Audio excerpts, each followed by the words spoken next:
भाजप आणि शिवसेना या दोन्ही पक्षांमध्ये आपला फायदा होईल. याचा फायदा असा होणार आहे की आम्हाला आज जे आम्ही स्वातंत्र्य लढतोय, आज जवळपास 80 वार्डामध्ये फक्त जेव्हा युतीचा फॉर्म्युला ठरत होता, मात्र त्यावेळेस तुमच्या पक्षाला ग्राह्य धरलं जात होतं काय तर. पहिले बैठकीत किती जागा लढणार, काय लढणार ह्यासाठी फक्त एक फॉर्मल बैठक त्या ठिकाणी झालेली आहे. जे लोक नाराज झालेले आहेत त्या लोकांची आपण समजूत या ठिकाणी काढताय, त्यांचं मतदान आपल्याकडे वळवण्याचा प्रयत्न आहे. ज्या उमेदवारांना मी भेटायला गेलो त्यांचे माझे 15 ते 20 वर्षापासून माझे व्यक्तिगत संबंध त्या ठिकाणी त्यांच्यासोबत होते आणि त्यामुळे मी त्यांना भेटायला गेलो. राष्ट्रवादी काँग्रेसनं खरं तर आतापर्यंत 80 उमेदवार या ठिकाणी उभे केलेले आहेत. उमेदवार शोधताना नाकिनवाले नाही,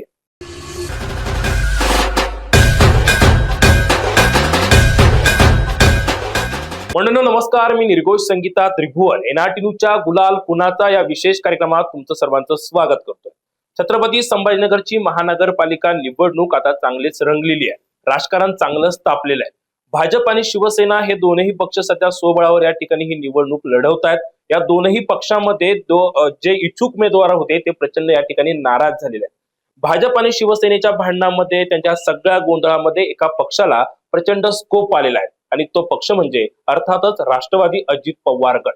शांततेत क्रांती हा पक्ष करतो का, याकडे खरं तर सगळ्यांचं लक्ष लागलेलं आहे. कारण भाजपाचे जे नाराज उमेदवार आहेत त्यांच्यासोबत समुपदेशन करून त्यांना आपल्याकडे वळवण्याचा प्रयत्न मोठ्या प्रमाणामध्ये राष्ट्रवादी अजित पवार गटाकडून सुरू आहे.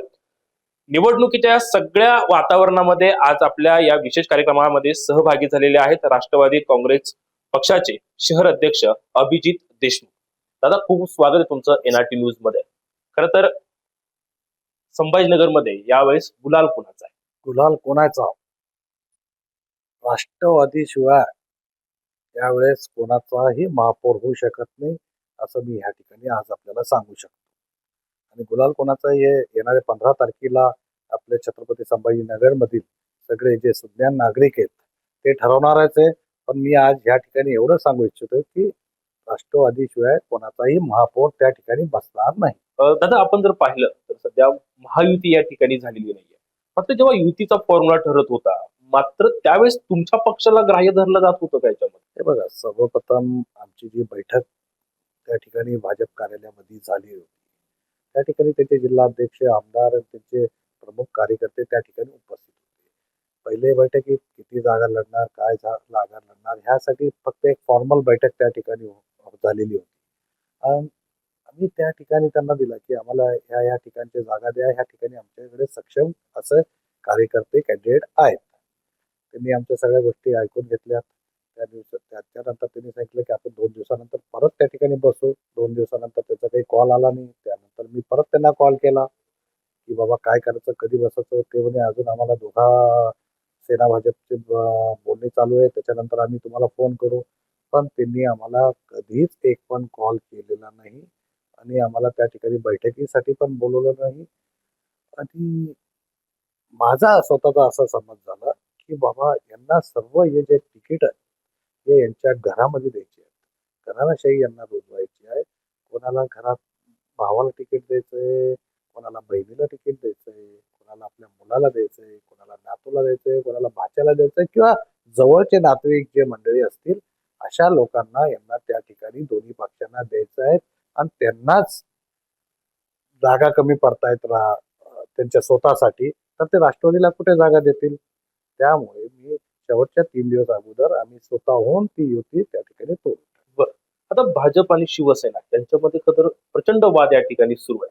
म्हणजे निवडणूक होण्यापूर्वी महाविकास आघाडी वर्सेस भाजप शिवसेना अशी या ठिकाणी निवडणूक होईल असं वाटलं होतं. मात्र आता ही निवडणूक थोडी चांगलीच पलटली. भाजप आणि शिवसेना या दोन्ही पक्षांमध्ये आपला फायदा आहे, फायदा होईल. नक्कीच आता आम्हाला त्याचा फायदा होणार आहे. याचा फायदा असा होणार आहे की आम्हाला आज जे आम्ही स्वातंत्र्य लढतोय, आज जवळपास 80 वार्डामध्ये आम्ही उमेदवार त्या ठिकाणी उभे केलेले आहेत. ज्या ठिकाणी आजपर्यंत घडी आमची पोहोचलेली नव्हती त्या ठिकाणी आज आम्ही घडी पोहोचल्यात, यशस्वी झालेले आहेत. आणि आमच्याकडे असे सक्षम कॅन्डिडेट आहेत. आज मला तरी असं वाटतं की 7-8 प्रभाग असे आहेत तिथं आमची आणि भाजपची फाईट होणार आहे. नंबर 1, नंबर 2 साठी आमची त्या ठिकाणी फाईट होणार आहे आणि चांगली लढत आम्ही त्या ठिकाणी राष्ट्रवादी काँग्रेस बनवून देणार आहोत. बरं भाऊ, आपण जर पाहिलं तर तुम्ही खरं तर खूप चांगल्या पद्धतीने स्ट्रॅटेजी वापरली आहे. भाजपमध्ये जे इच्छुक उमेदवार होते ते खूप नाराज झाले. आंदोलन केले त्यांनी केले, काहींनी उपोषण केले, काही अक्षरशः त्या ठिकाणी शिवीगाळ त्यांच्या नेत्यांना केला, कोणी शाप त्या ठिकाणी दिला. मात्र जे लोक नाराज झालेले आहेत त्या लोकांची आपण समजूत या ठिकाणी काढताय. त्यांचं मतदान आपल्याकडे वळवण्याचा प्रयत्न आहे. हे बघा, जो कोणत्याही पक्षाचा कार्यकर्ता असो, जो कार्यकर्ता 20 ते 25 वर्षापासून काम करत असतो, त्याची भावना समजून घेणे गरजेचे आहे. ते माझ्या पार्टीचे असो किंवा विरोधी पार्टीचे असो. ज्या उमेदवारांना मी भेटायला गेलो त्यांचे माझे 15 ते 20 वर्षापासून माझे व्यक्तिगत संबंध त्या ठिकाणी त्यांच्यासोबत होते आणि त्यामुळे मी त्यांना भेटायला गेलो. ज्या उमेदवाराला मी भेटायला गेलो तर त्याची परिस्थिती, त्याला खूप मोठा शॉक त्या ठिकाणी बसलेला होता. त्याला सांगण्यात आले होते की तुझा बी फॉर्म रेडी आहे आणि तुझी उमेदवारी जाहीर झालेली आहे आणि 3 वाजता त्याला कळालं की बाबा आपलं त्या ठिकाणी उमेदवारी नाही मिळालेली. तर तो प्रचंड त्याचं मानसिक संतुलन त्या ठिकाणी ढासळलेलं होतं. मला आमच्या कार्यकर्त्यांचे फोन आले की भैया आपल्याला त्यांना भेटायला यावं लागेल कारण की त्याची परिस्थिती खूप खराब झालेली आहे. मग मी त्या ठिकाणी गेलं, समजूत घातली त्यांना, सगळ्या गोष्टी सांगितल्या की बाबा राजकारणात अशा गोष्टी चालत असतात, तुम्ही अशा गोष्टी मनाला नका लावून घेऊ. या सगळ्या गोष्टीमध्ये त्याला समजून सांगून त्या ठिकाणी मी सर्व कार्यकर्त्यांना त्या ठिकाणी भेटलो. राष्ट्रवादी काँग्रेसनं खरं तर आतापर्यंत 80 उमेदवार या ठिकाणी उभे केलेले आहेत. उमेदवार शोधताना नाकीनऊ आले. नाही, मागील 1.5 ते 2 वर्षापासून आम्ही जे संघटनेमध्ये काम करत आहोत आणि त्या ठिकाणी आमची चांगली एक मजबूत फळी त्या ठिकाणी आम्ही तयार करण्यासाठी यशस्वी झालेलो आहोत. प्रत्येक आमचं ह्या इलेक्शनची तयारी आम्ही मागील 6 ते 8 महिन्यापासून प्रत्येक वार्ड वाईज त्या ठिकाणी आम्ही करत आलेलो आहे. त्या ठिकाणी आम्हाला जो सक्षम कार्यकर्ता आम्हाला दिसला, आम्ही त्याला आमच्या पक्षामध्ये घेतलंय. आज जवळपास मला सांगायला आनंद वाटतो की मी 50% उमेदवार असे आहेत की ते 30 वर्षाखालील उमेदवार आहेत. म्हणजे युवकांना आम्ही त्या ठिकाणी मोठ्या प्रमाणात प्रतित्व दिलेलं आहे. आणि इतर पक्षाच्या मी म्हणतो एक 7-8 5-7 उमेदवारपेक्षा जास्त उमेदवार आम्ही त्या ठिकाणी दिलेले नाही. आम्ही आमच्याच पक्षाला त्या ठिकाणी आम्ही प्राधान्य दिलेलं आहे. राष्ट्रवादी काँग्रेस कोणत्या मुद्द्यांवर ही निवडणूक या ठिकाणी लढवत आहे? मागील 30 वर्षापासून जो शहराचा भट्ट्यामोळ त्या ठिकाणी झालेला आहे, पाण्याचा प्रश्न हा सगळ्यात मेजर प्रश्न आहे. मला तर आठवतं की मी लहानपणापासूनच हा प्रश्न पाण्याचा आहे. आज पण आपल्याकडे 8 दिवसाला 20 मिनिटं पाणी येतं. रस्त्याची अवस्था असतील, कचऱ्याची अवस्था असतील, आज महिलांना जाण्यासाठी शौचालय त्या ठिकाणी आपल्याकडे उपलब्ध नाहीये. आपलं शहर जवळपास 20 लाख लोकसंख्या असलेलं आपलं शहर आहे. आपल्याकडे करण्यासारखं खूप आहेत. महापालिका मधले अधिकारी असतील किंवा हे असतील, यांनी अतिक्रम करून देण्यासाठी प्रोत्साहन त्या ठिकाणी दिलेले आहे. आज जे शहरामध्ये जे अतिक्रमण होत आहे त्याची सर्वस्व जबाबदारी महानगरपालिका अधिकाऱ्याची आहे. महानगरपालिकेच्या अधिकाऱ्याची जबाबदारी तुम्ही म्हणाल की का त्यांच्यावर आहे? बाबा, एखादं घर चालू झाल्यावर ते काही असं 2 दिवसात होत नाही. त्याला वर्षानुवर्षे 6 महिने 8 महिने वर्षभर त्या ठिकाणी लागतो. त्यांनी त्या ठिकाणी त्यांना जाऊन सांगायला पाहिजे की बाबा हा डीपी रस्ता आहे, तुम्ही बांधकाम करू नका. इनिशियल स्टेजला जर त्यांना अडवलं गेलं असेल तर ते नागरिकांचं सुद्धा त्या ठिकाणी नुकसान होणार नाही. आणि अशाच कोणत्याच गोष्टीमध्ये त्यांना दुसऱ्याच गोष्टीमध्ये इंटरेस्ट आहे, तिथल्या अधिकाऱ्यांना असेल की राजनीतिक कार्य, जे कोणी नगरसेवक जे 30 वर्षापासून त्या ठिकाणी सत्ताधारी पक्षाचे असतील. आता राष्ट्रवादी काँग्रेस पार्टी एक असा आहे की एक अजेंडा घेऊन आम्ही त्या ठिकाणी आलेलो आहोत की बाबा 24 तास पाणी, चांगले रस्ते, चांगली ड्रेनेजची व्यवस्था, वे कचरा, कुठेच कचरा आपला दिसणार नाही. ह्या बेसिक गोष्टी आहेत. या बेसिक गोष्टी सोडवण्यासाठी फार काही कष्ट लागत नाही. आमच्या ताब्यामध्ये पुणा, पिंपरी चिंचवड, नवी मुंबई या भागातल्या महानगरपालिका आहेत. त्या भागातील महानगरपालिका आपण जर जाऊन बघितलं तर इतकं सुंदर आणि सगळ्या गोष्टी त्या ठिकाणी उपलब्ध आहेत. तशीच महानगरपालिका आम्हाला छत्रपती संभाजीनगरमध्ये करायची आहे. दादा, आपण जर पाहिलं तर संभाजीनगर मध्ये शहरामध्ये ट्रॅफिक मोठ्या प्रमाणामध्ये होते सर्वच ठिकाणी. याच्यासाठी काही पर्याय आहे आपल्या पक्षाकडे? ट्रॅफिकचं बोललं गेलं तर आपल्याला जागोजागी त्या ठिकाणी सिग्नलची व्यवस्था केली पाहिजे. तसे आम्ही राष्ट्रवादी काँग्रेसच्या वतीने आदरणीय सीपी साहेबांनाही निवेदन त्या ठिकाणी दिलेलं होतं की बाबा मॅक्झिमम ठिकाणी वन वे करा, सिग्नल बसवा किंवा जे लेफ्ट टर्न असतील त्यावर जे विजेचे खंबे आहेत ते काढा. अशा छोट्या छोट्या बेसिक गोष्टी त्या जरी आपण पूर्ण केल्या आणि डीपी रस्ते जरी मोकळे केले तरी संभाजीनगर मधली ट्रॅफिकची समस्या सुटू शकते. संभाजीनगरामध्ये तरुणांची नशाखोरींचे मोठ्या प्रमाणामध्ये या ठिकाणी प्रमाण वाढलेले आहे. त्याच्यावर काहीतरी बंदोबस्त निघाला पाहिजे होता, निघाला पाहिजे असं वाटतं आपल्याला. नक्कीच हा सर्वात मोठा हा प्रश्न आपल्याला सतवत आहेत. प्रत्येक वार्डामध्ये प्रत्येक कॉलनीमधील ओपन मैदानामध्ये ही नशेखोरांचा अड्डे त्या ठिकाणी झालेले आहेत. मला ज्या महिलांचे फोन येतात, तिथले आमचे कार्यकर्त्यांचे फोन येतात की केनॉट परिसरात असं चालू आहे, टीव्ही सेंटर भागामध्ये असं चालू आहे, केराडपर्यंत असं चालू आहे. पण काय होतं, हे रोखण्याचं काम हे सर्वस्व पोलीस डिपार्टमेंटचं आहे. त्या ठिकाणी जर एखादा कोणी नागरिक किंवा कार्यकर्ता गेला तर त्या ठिकाणी समोरचे ते जे नशेमध्ये असतात ते लोक ते मारहाण करतात. त्यामुळे त्यांच्याकडे जाण्याची कोणाची हिंमत नाही. तरी आम्ही त्यासाठी आदरणीय अजितदादा यांना सुद्धा आम्ही त्या ठिकाणी बोललेलो आहेत. ते सीएम साहेबांना बोलणार होते आणि आपल्या सीपी साहेबांना सांगून त्या ठिकाणी कसे आपल्याला त्यांचे अड्डे उद्ध्वस्त करता येतील यासाठी आम्ही प्रयत्न करणार. बरं, खरं तर आपण आता या घडीला जर पाहिलं तर भाजप आणि शिवसेनेची युती झालेली नाहीये. मात्र शिवसेनेचे पालकमंत्री जे आहेत, संभाजीनगरचे पालकमंत्री आहेत संजय शिरसाट, हे सध्या जे उमेदवार उभे राहिलेले आहेत त्यांना उमेदवारी या ठिकाणी अनेकांना माघारी घ्यायला सांगितले आहे. आपल्या पक्षामध्ये प्रवेश ते करून घेत आहेत. मोठ्या प्रमाणात फोडाफोडी यांची या ठिकाणी सुरू आहे. तुमच्या काही उमेदवार काही पळवण्याचा प्रयत्न या ठिकाणी सुरू असं काही तुमच्या कानावर आहे किंवा शिरसाट साहेबांची ही जी स्ट्रॅटर्जी आहे याबद्दल तुम्हाला काय वाटतं?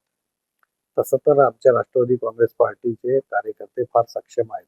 ते काही त्यांच्या भूलथाप्याला बळी त्या ठिकाणी पडणार नाही. असं एक दोन जणांना त्यांनी संपर्क साधलेला होता, पण त्यांनी त्यांना तसं नकार दिलेला आहे. खरं तर राष्ट्रवादी काँग्रेसनं इथं तब्बल 80 पेक्षा जास्त उमेदवार या ठिकाणी उभे केलेले आहेत. राष्ट्रवादीचा जर महापौर झाला संभाजीनगरमध्ये तर काय विकास कामं करणार? नक्कीच जे आता मी तुम्हाला बोललोय 24 तास पाणी, चांगले दर्जाचे रस्ते, शौचालय म्हणजे शहराच्या हिशोबाने इथं कमीत कमी 150 ते 200 शौचालय असणे गरजेचं आहे. त्याचप्रमाणे कचऱ्याचा जो प्रश्न आहे हा खूप मोठा प्रश्न आहे कचऱ्याचा. आता तुम्ही बघता ते मेन रोडवरून आपण फिरतो म्हणून आपल्याला कचरा दिसत नाही, पण तुम्ही इनर भागात गेला, आता समजा मिसरवाडी भागासारख्या भागामध्ये गेला तर तिथं कचऱ्याचे अक्षरशः ढीकचे ढीक त्या ठिकाणी आहे. किंवा कोणत्याही तुम्ही इनर साइड मध्ये जा, देवळाली परिसरात जा, सातारा परिसरात जा किंवा हडको परिसरात जा, तुम्हाला कचऱ्याचे त्या ठिकाणी ढीकचे ढीक दिसतील. ह्या सगळ्या हे बघा लोकांना काय लागतं, वीज, पाणी, लाईट, या छोट्या मोठ्या ह्या सगळ्या गोष्टी आपल्याला नागरिकांना लागतात. त्या 100% आम्हाला आमचा जर महापौर त्या ठिकाणी बसला तर मी तुम्हाला ह्या ठिकाणी वचन देतो की वर्षभरात ह्या सगळ्या गोष्टी राष्ट्रवादी काँग्रेस पार्टी अजितदादाच्या माध्यमातून त्या ठिकाणी 100% आम्ही करू. अभिजित दादा, आपण जर पाहिलं तर गुंठेवारीचा प्रश्न संभाजीनगर शहरामध्ये मोठ्या प्रमाणामध्ये आहे. त्यामध्ये अनेकांना या गोष्टीला सामोरं जावं लागतं आहे. यावर काय वाटतं तुम्हाला? ही गुंठेवारीची जी फीस जी आकारली जात आहे ती खूप आहे. म्हणजे लाख लाख रुपये त्या ठिकाणी एक सर्वसामान्य 20/30च्या प्लॉट धारकाला लागतो. ती फीस कमी जर झालीच आणि त्या फीस कमी करण्यासाठी आम्ही त्यासाठी पाठपुरावा आमचा यापूर्वीही चालू होता आणि पुढेही चालू राहणार. जर ती फीस जर 15 ते 20,000 पर्यंत खाली आणण्याचं जर हे झालं तर नक्कीच त्याला नागरिकांना फायदा होईल आणि या गुंठेवारीच्या ज्या मोहीममध्ये लोक 100% सहभागी होतील. भाजपाचे जे इच्छुक उमेदवार होते त्यांनी कदा भागवत कराडांना अक्षरशः शिवीगाळ या ठिकाणी केलेली आहे. काय वाटतं तुम्हाला? म्हणजे कार्यकर्ते ज्यांनी आतापर्यंत पक्ष या ठिकाणी मोठा केला तेच नेत्याला शिवीगाळ करतात. एवढंच नाही तर एका महिन्यानं अक्षरशः भागवत कराडाला शाप दिला की तुझं वाटोळं होईल मध्ये. याबद्दल काय? हे बघा या कार्यकर्त्याचा रोष आहे. जे कार्यकर्ते 25 ते 30 वर्षापासून या ठिकाणी पक्षासाठी प्रामाणिकपणे काम करतात, सतरंजा उचलतात, जो पक्ष आदेश देईल तो पक्ष त्याचं काम करीत असतात. ठीक आहे, थोडा राग कार्यकर्त्यांना येत असतो, नेत्यांनीही तो समजून घेतला पाहिजे आणि ठीक आहे त्याला बोलवून काहीतरी समजून समजून त्याला पाठीवर हात ठेवून बाबा ठीक आहे आमचं चुकलं असं काहीतरी म्हणून त्याची समजूत काढली पाहिजे असं मला वाटतं. अजित पवार गटामध्ये आपण जर पाहिलं तर भाजपमध्ये लोक नाराज आहेत, शिवसेनेमध्ये नाराज आहेत. तुमच्या पक्षात काही लोक नाराज आहेत का? इच्छुक उमेदवार वगैरे? हे बघा, सर्वप्रथम यादी आम्ही त्या ठिकाणी जाहीर केलेली आहे. मी 4 दिवस अगोदर आमची यादी जाहीर केलेली आहे. मी आमच्या सर्व कार्यकर्त्यांना जे जे इच्छुक असतील, आमच्याकडे पण एका वॉर्डामध्ये 4 ते 5 इच्छुक होते. पण ज्याला उमेदवारी द्यायची नाही अशा लोकांना आम्ही त्या ठिकाणी बोलवलं, बसवलं आणि की बाबा आपल्याला यावेळेस तुम्हाला पक्षाचं काम या ठिकाणी करायचं आहे. नक्कीच पुढे तुमचा विचार होईल. आता सर्व्हेमध्ये जो उमेदवार आपला त्या ठिकाणी आलेला आहे, त्याचं आपल्याला काम करायचं आहे. आम्ही त्यांना 4 दिवसापूर्वीच त्यांना निरोप दिलेला होता. त्यामुळे आमच्याकडे ती मंडळी झालेली. अजित पवार या ठिकाणी सभा घेतील. हो, नक्कीच अजितदादांची सभा एक 10 ते 12 तारखेच्या दरम्यान होऊ शकते. दादा, खरं तर आपण पाहिलं तर संभाजीनगरमध्ये एक कॅम्पेनिंग मोठ्या प्रमाणामध्ये सुरू आहे, ती म्हणजे वेळ बदलायची. नेमकी काय प्रकरण आहे? हे बघा, मागील 30 ते 35 वर्षापासून जो छत्रपती संभाजीनगरचा विकास गाढ झोपलेला आहे, म्हणजे कोणताच विकास त्या ठिकाणी झालेला नाही. आता हीच ती वेळ आहे बदलायची. मला सर्व छत्रपती संभाजीनगरच्या नागरिकांना विनंती आहे की आता ही वेळ बदलायची आलेली आहे.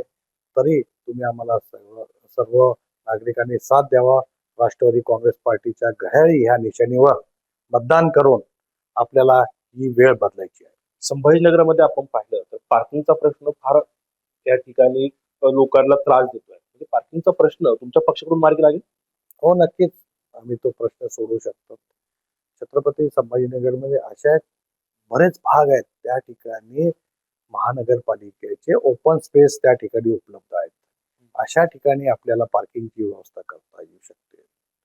पण आज काय, तिथं गेट लावून लॉक केलेलं आहे, कोणाला त्या ठिकाणी जाऊ देत नाही, काहीच नाही. त्या ठिकाणी आपल्याला पार्किंगची निश्चित चांगली व्यवस्था करू शकतो आणि पार्किंगचा प्रश्नही सोडू शकतो. साहेब, आपण जर पाहिलं तर संभाजीनगर भागामध्ये, संभाजीनगर शहरामध्ये शिक्षणाची व्यवस्था चांगल्या पद्धतीने आहे. त्यामुळे महाराष्ट्रातून, मराठवाड्यातून मोठ्या प्रमाणामध्ये विद्यार्थी या ठिकाणी येतात.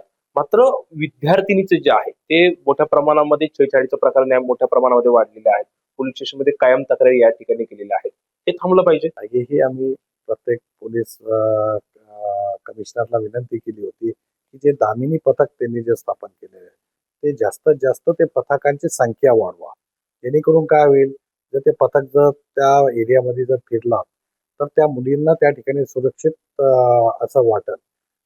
आणि माझे परत एकदा जर राष्ट्रवादी काँग्रेस पार्टीची जर आपण सत्ता दिली तर तसं आम्ही अजितदादा यांच्या माध्यमातून हा प्रश्न सोडवण्यासाठी निश्चित प्रयत्न करू. दादा, पुढील वाटचालीसाठी तुम्हाला आमच्या एनआरटीच्या टीमकडून खूप खूप शुभेच्छा. आपल्या सोबत होते राष्ट्रवादी काँग्रेसचे शहर अध्यक्ष अभिजित देशमुख. विविध विषयांवर त्यांनी या ठिकाणी चर्चा केलेली आहे. या विशेष रिपोर्टमध्ये आपण इथंच थांबतोय. पुन्हा भेटूया. तोपर्यंत नमस्कार.